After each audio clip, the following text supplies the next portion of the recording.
Hello guys. तो आज हम डिस्कस करेंगे how to be an equity research analyst and how to get a job in equity research, या फिर इसमें इंटरव्यू में टॉप क्वेश्चंस कौन से हो सकते हैं, सेक्टर का एनालिसिस कैसे करें, इंडस्ट्री का या फिर कंपनी का एनालिसिस कैसे करें, स्टार्ट टू एंड एकदम थोड़े सिंप्लीफाइड वे में, प्रैक्टिकल वे में विल डिस्कस। अभी फर्स्ट ऑफ ऑल इसमें क्वालिफिकेशंस क्या होने चाहिए, अभी कैसा रहता है, किसका फाइनेंस से बैकग्राउंड हो या फिर किसका ना हो, एटलीस्ट किसने बीकॉम किया हो या फिर किसने इंजीनियरिंग किया हो। First of all they must know three financial statements. अभी ये थ्री फाइनेंशियल स्टेटमेंट्स में क्या क्या आता है, P and L, balance sheet and cash flows. अभी ये क्यों आता है, इसमें सेल्स मार्जिन, इसमें इंटरेस्ट, इसमें डेप्रिसिएशन, पैट, ईपीएस, ये सब आता है।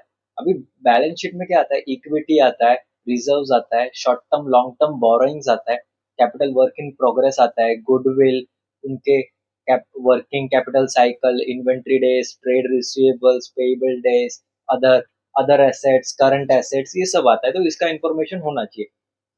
उसके बाद क्या आता है, कैश फ्लोस। अभी कैश फ्लोस में क्या आता है, cash flow from operating, cash flow from financing, cash flow for investing, ये सारा का अगर आपको बेसिक्स मालूम है तो आप आगे जाके अच्छे से कर सकते हो। अभी मैं ऐसा नहीं बोल रहा हूँ कि सब फाइनेंस का या फिर अकाउंटिंग का भी आना चाहिए आपको, debit what comes in, credit what goes out, या फिर अकाउंटिंग का एंट्रीज, जनरल एंट्रीज, लेजर, ये सब का जरूरत मोस्टली तो नहीं पड़ता है। ज्यादातर ये थ्री फाइनेंशियल स्टेटमेंट्स का, और उसके साथ ही ये बिगिनर्स के लिए है।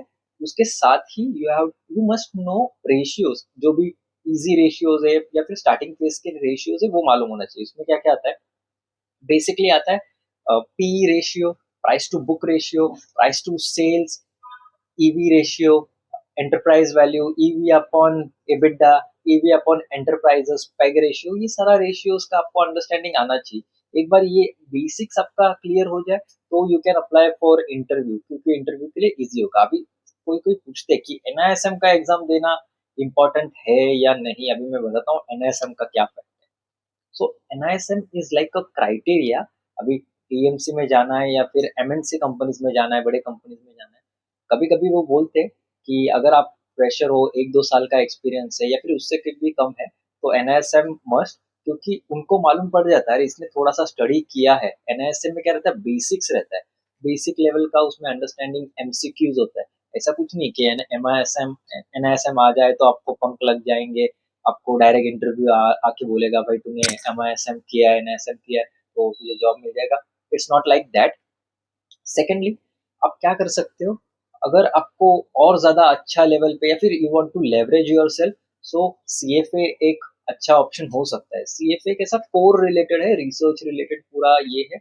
ये कभी यूजफुल होगा सीएफए, बेसिकली आपको बड़े एमएनसी कंपनीज में जॉब करना है, आपको फंड मैनेजर लेवल पे जाना है, आपको आपका लेवल बढ़ाना है, आपको बेसिक स्ट्रॉन्ग करना है तब।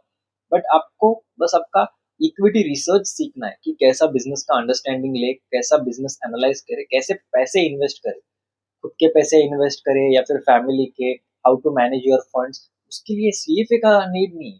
सीएफए को 1000+ आवर्स का ट्रेनिंग है, उसके बाद एग्जाम है। उससे अच्छा what can you do, you can focus yourself to do learnings like learn business model, या फिर उनके जो रेशियोज है, उनके फाइनेंशियल स्टेटमेंट्स है, बैलेंस शीट है, ये सब लर्निंग करने में you can invest your time rather than doing CFA, अगर आपको खुद का पैसा करना है या फिर फ्रेंड्स एंड फैमिली का करना है। अभी सेकेंडली, क्या इंटर्नशिप में जाने से पहले रिपोर्ट्स या फिर कंपनी का एनालिसिस बहुत जरा करना जरूरी है? इसमें कैसा रहता है, व्हाट दे वांट, बेसिकली जो भी उनके यहाँ पर इंटर्नशिप के लिए आ रहा है, दे अज्यूम कि वो फ्रेशर ही है, उसको बस थोड़ा सा अंडरस्टैंडिंग है, फाइनेंशियल स्टेटमेंट्स, रेशियोज, थोड़ा बहुत कंपनी का भी अंडरस्टैंडिंग है। अगर आपने रिपोर्ट बनाया तो वो प्लस पॉइंट हो जाता है, लाइक बहुत सारे कोर्सेस आ रहे हैं वहाँ वहाँ से आप सीख सकते हो, तो वो प्लस पॉइंट है। जरूरी नहीं कि आपने कुछ रिसर्च नहीं किया तो वो आपको सिलेक्ट नहीं करेंगे। अगर वहां पर उनका नीड है तो फिर दे विल हायर यू। और ये 3 to 6 मंथ्स का हो सकता है। अभी इसके बीच में क्या करेंगे, they will try to educate you कि कैसा इंडस्ट्री वर्क करता है, कैसा रिसर्च करना चाहिए, कैसा सेक्टर एनालिसिस करना चाहिए, रेशियोज, फाइनेंशियल्स, इसके related they will teach you. एक बार आपका 3 to 6 मंथ्स का हो गया, आपको सब अंडरस्टैंडिंग आ गया, तो उसके बाद you will go to interview. अभी इंटरव्यू में ये 3 6 मंथ्स या फिर उसके बाद थोड़ा और काम कर लिया, 3 to 4 सेक्टर्स का नॉलेज होना इज वेरी गुड। अगर उसमें भी आपने 10 12 रिपोर्ट्स बना लिया है तो वो भी बहुत अच्छा हो सकता है। अभी वी विल डिस्कस कि टॉप क्वेश्चंस कौन से हो सकते हैं। ये जब आप आपके पास पूरा सेट रेडी है, 3 सेक्टर्स है, 10 टू 12 आपके पास रिपोर्ट्स भी है, तो इंटरव्यूअर्स पहले पूछेंगे कि टेल मी अबाउट योरसेल्फ। तो what they want to know कि आपका जर्नी कैसा था? आपने ओवरऑल फ्रॉम स्टार्ट फेज से लर्निंग जर्नी आपने कैसे सीखा? आपने क्या-क्या सीखा? He wants to know that. अभी मेरे रिलेटेड मैं बताता हूँ कि मैंने 15 से मैंने रिसर्च करना चालू किया। उसमें मैं बुक्स पढ़ता था। Like I used to read books, थोड़ा अंडरस्टैंड करने का चालू किया। 18-19 से मैंने एक्टिव इन्वेस्टिंग चालू किया। Actively I started investing my money in stock market, और फिर उसमें से देखा कि कैसे साइकिल्स होता है। अभी इंडस्ट्री में साइकिल समझना ये लॉन्ग टर्म का थिंग है। कैसा रहता है, 17-18 में रियल एस्टेट का साइकिल आया था। उसके बाद इफ यू नो FY 24 में अपना माइक्रो फाइनेंस का साइकिल आया था। तो ये साइकिल्स आना इज अंडरस्टैंड होना थोड़ा टाइम लगता है। साइकिल्स में क्या हो सकता है, माइक्रो फाइनेंस में क्रेडिट कॉस्ट बढ़ गया था, उसका GNPA एनएनपीए ये बढ़ गया था, उनका एनएनपीएस एनपीए भी बढ़ गया था, पैसे टाइम पे नहीं दे रहे थे। रियल एस्टेट में भी उनका रूम ज्यादा बढ़ गए थे बट वो सेल्स नहीं हो रहे थे। तो और फार्मा में भी if you see raw material का प्राइस इंक्रीज डिक्रीज होता है, तो ये साइकिल्स समझने में थोड़ा टाइम लगता है। तो फर्स्ट अगर आपको अंडरस्टैंड है, यू कैन डिस्क्राइब दैट कि हाँ मुझे, मैंने ये साइकिल देखा था, मैंने इस हिसाब से किया था, ऐसे मैंने ये किया। ये सारा अंडरस्टैंडिंग मिलने से मैंने, और एक प्लस पॉइंट इसमें होता है, उनको बता सकते एक छोटा सा पोर्टफोलियो मैंने बना लिया था। 10 to 12,000 का, 20,000 का रहेगा तभी भी चलेगा। मैंने 5-6 कंपनीज मेरे अंडरस्टैंडिंग से I invest in that companies. कैसा साइकिल है, कहाँ से होगा, तो ये अंडरस्टैंडिंग मुझे मिला और उस हिसाब से मैंने इन्वेस्टिंग किया। अभी ये अगर आपने बोला तो it will be a good point कि आपने स्टार्ट टू एंड एनालिसिस किया है। सेकेंड वन, आपने कौन सा सेक्टर का या फिर कौन सा कंपनी का किया। पहले तो सेक्टर का आपको अंडरस्टैंडिंग कैसे आए, सेक्टर का एक बार ओवरऑल थोड़ा गाइडेंस दे दिया, इतना इंडस्ट्री साइज है, इसमें डिमांड सप्लाई ऐसा है, इसमें इंपोर्ट सब्स्टिट्यूट है या फिर डोमेस्टिक है, एक्सपोर्ट है, कैसा सेक्टर है।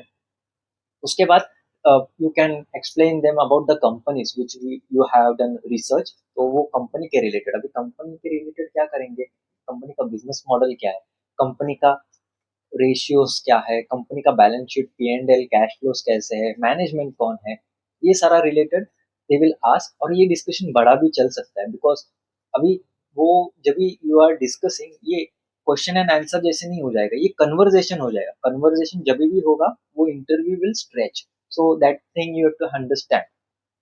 Third and most important, which is the top 3 investment you think will work in this current market situations। अभी ये टाइम पे कौन से टॉप 3 इन्वेस्टमेंट हो सकते हैं इन कंपनीज, इन इक्विटीज हो सकते हैं, तो वो दे विल आस्क।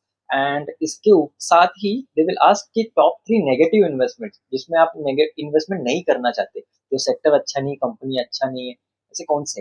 तो ये टॉप क्वेश्चंस हो सकते हैं। अभी इसके बाद भी कैसा होता है, इसमें 2 वेज होते हैं इक्विटी रिसर्च में, एक तो बाय साइड और एक तो सेल साइड।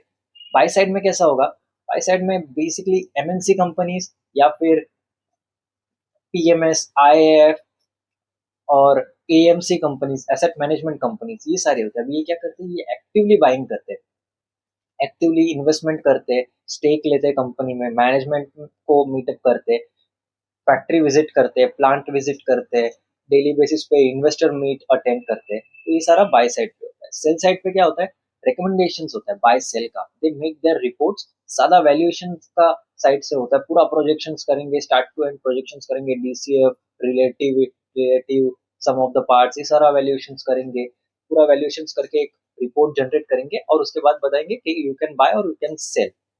सेम कंपनीज का बाय साइड भी हो सकता है, सेल साइड भी हो सकता है। तो यू हैव टू अंडरस्टैंड। अभी इसमें आता है सैलरीज कैसे होंगे। यूजुअली बाय साइड में थोड़ा हायर सैलरीज होता है बिकॉज बाय साइड में एक्टिव इन्वेस्टिंग होता है। आपको करंट मार्केट सिचुएशंस देखना है, आपका इन्वेस्टमेंट्स कैसा है वो सारा करना है, कस्टमर से रिलेशन मेंटेन करना है, देखिए हमने इतना इन्वेस्टमेंट किया था अभी इतना है।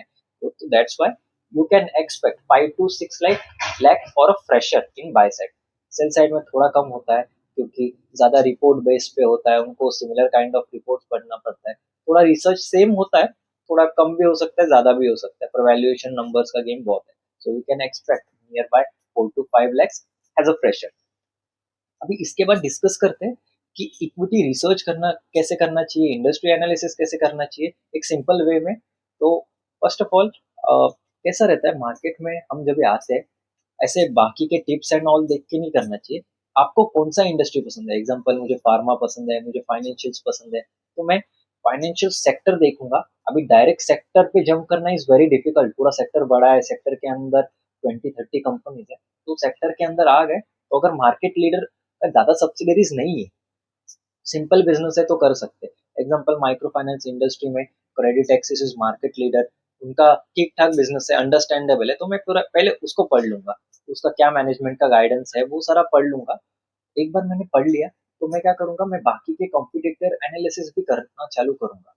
अभी इसमें स्ट्रक्चर कैसे होगा, अगर मैं क्रेडिट एनालिसिस, क्रेडिट एक्सेस ग्रामीण है ये कंपनी को रिसर्च करने के लिए चालू करूँ, डायरेक्टली एनुअल रिपोर्ट पे जाऊँ तो बहुत ज्यादा नंबर्स मिलेंगे।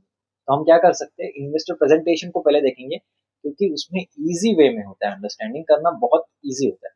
तो इन्वेस्टर प्रेजेंटेशन में देखेंगे, उसके अंदर देखेंगे उनका ईयरली और ईयर ट्रेंड कैसा है, हिस्टोरिकल फिगर्स कैसे है, करंट मार्केट सिचुएशंस कैसे है, मैनेजमेंट क्या बोलता है, आगे का गाइडेंस कैसा है। ये सिंपल वे में अंडरस्टैंड करने का ट्राई करूंगा, ये स्क्रीनर में मिल जाएगा। उसके बाद स्क्रीनर में राइट साइड में यू कैन सी कि ओवरव्यू होगा कंपनी का थोड़ा लेटेस्ट रिजल्ट या फिर लेटेस्ट कुछ भी गाइडेंस हो उसका ओवरव्यू है। थोड़ा जो भी हमने रेशियो सीखे हैं वो भी यहाँ पर अप्लाई करने, पी रेशियो या फिर प्राइस टू बुक का यहाँ पर बहुत अच्छा गेम होता है माइक्रो फाइनेंस में। माइक्रो फाइनेंस में प्राइस टू बुक देखना चाहिए, तो फिर मैं वो देखूंगा। उसके बाद क्या आता है, प्राइस टू बुक देख लिया, अभी मैं आऊंगा एनुअल रिपोर्ट पे। एनुअल रिपोर्ट का मैं धीरे धीरे पूरा डिटेल्स ट्राई करूंगा। फर्स्ट मैं क्या देखूंगा एनुअल रिपोर्ट पे, कि एनुअल रिपोर्ट पे बिजनेस मॉडल कैसा दिया है उन्होंने। उसके बाद मैनेजमेंट चेयरमैन का मैसेज क्या है वो देखूंगा, एमडीए ने देखूंगा, मैनेजमेंट एंड डिस्कशन देखूंगा, हिस्टोरिकल रेशियोज, हिस्टोरिकल गाइडेंस वो भी सब देखूंगा। उसके बाद आएगा ऑडिटर्स रिपोर्ट। अभी ऑडिटर्स इंटरनल ऑडिटर्स भी होते हैं, थर्ड पार्टी ऑडिटर्स भी होते हैं, दोनों की रिपोर्ट देखूंगा वो क्या बोल रहे हैं कंपनी के related, I will try to understand that. ये सारा एनुअल रिपोर्ट्स का है। उसके बाद आएगा स्टैंड अलोन देख सकता हूँ, पर ज्यादा कॉन्सेंट्रेशन करना है कंसोलिडेट बेसिस पे। कंसोलिडेट बेसिस पे मैं पीएनएल देखना चालू करूंगा, कौन सा पार्ट है मेजर कॉस्ट को इम्पैक्ट करे, तो पूरा कॉस्ट का स्ट्रक्चर चेंज हो सकता है, which is the major contributor to the cost, वो समझूंगा। अदर एक्सपेंसेस क्या है, ये कॉस्ट ऑपरेटिंग कॉस्ट वगैरह छोड़ के अदर कौन सा एक्सपेंसेस आ रहा है, उनका डेप्रिसिएशन या फिर ये सब कैसा है, मैं वो भी देखूंगा। बैलेंस शीट देखूंगा, हिस्टोरिकली रिजर्व्स कैसा ग्रो कर रहा है, डेप्थ कितना है। फाइनेंशियल्स में डेप्थ तो नहीं देखते क्योंकि वो डेप्थ उनका लेवरेज बेसिस पे ही होता है, तो वो तो नहीं देखते।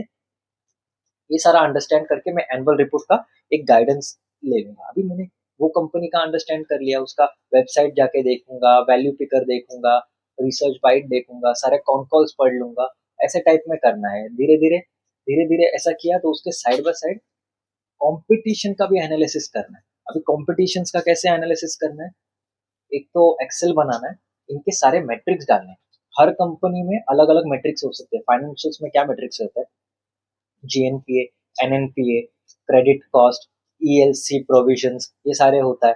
फिर से अगर आप हॉस्पिटल्स में जाओ तो रेवेन्यू पर बेड होता है, होटल्स में जाओ तो रेवेन्यू पर रूम होता है, ये सारा अलग अलग इसका अलग अलग मैट्रिक्स होता है, वो सारा लिखना है एक्सेल पे, अच्छे से लिखना है। फिर यू कैन डू कंपैरिजन कि हाँ अच्छा तो ये कंपनी का ये चालू है, ये कंपनी का गाइडेंस ऐसा है, ये बेस्ट है, फिलहाल शॉर्ट टर्म इश्यूज चालू है, ऐसा यू कैन अंडरस्टैंड।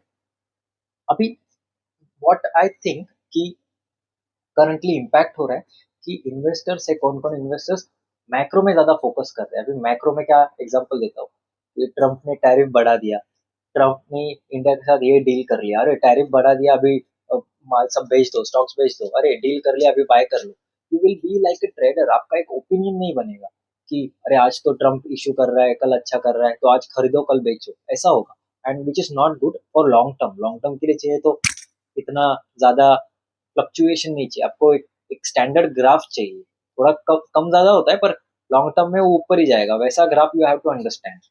ओपिनियन बनने के लिए स्टार्ट फेज में माइक्रोस को थोड़ा सा इग्नोर करना है, बाद में we will try to understand.